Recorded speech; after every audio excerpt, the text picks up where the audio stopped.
Well, let me just clarify, Bob, states will drop SNAP? Yes.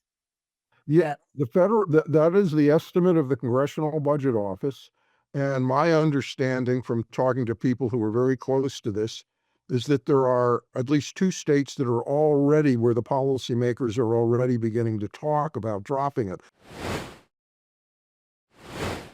Well, if you look at the Congressional Budget Office estimate, its estimate is that last summer's bill excuse me, last summer's bill will cut the SNAP program $187 billion through 2034. I mean, that's by far the biggest cut we've ever seen in SNAP. And it's important to note that that's occurring alongside even deeper cuts in Medicaid. Many of them the cuts in both programs will affect some of the same people. And in both programs, there are multi-billion-dollar cost shifts to the states. So that the cuts that Abby and I can describe as being in the bill are really just the start. Because states are going to feel great pressure to make additional cuts, to make it more difficult to enroll, even if you're eligible, or to stay enrolled.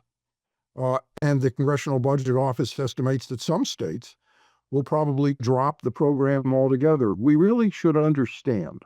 Well, let me just clarify, Bob, states will drop SNAP? Yes. Yeah, that is the estimate of the Congressional Budget Office.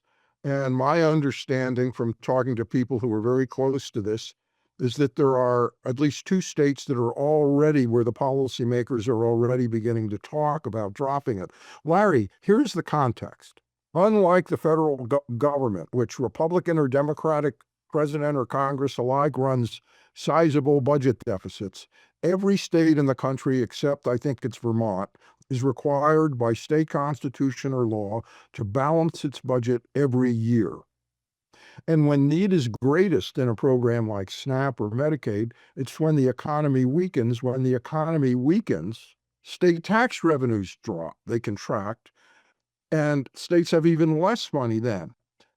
So all of a sudden, states are looking at billions of dollars being added to their balance sheets unless they cut SNAP and Medicaid. And this is, we're expecting to see, starting in the year ahead, some states to begin to institute measures to make it harder to enroll or stay enrolled. While most of the benefit structure is federally determined, there are some state options in the benefit structure. States may well eliminate them now.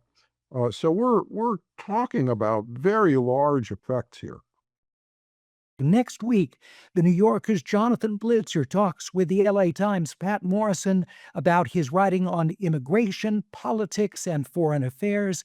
The topic, Getting Beyond the Border, How Immigration Became a Political Crisis. That's at 5 o'clock Pacific next Wednesday evening. From all of us at America at a Crossroads, good night.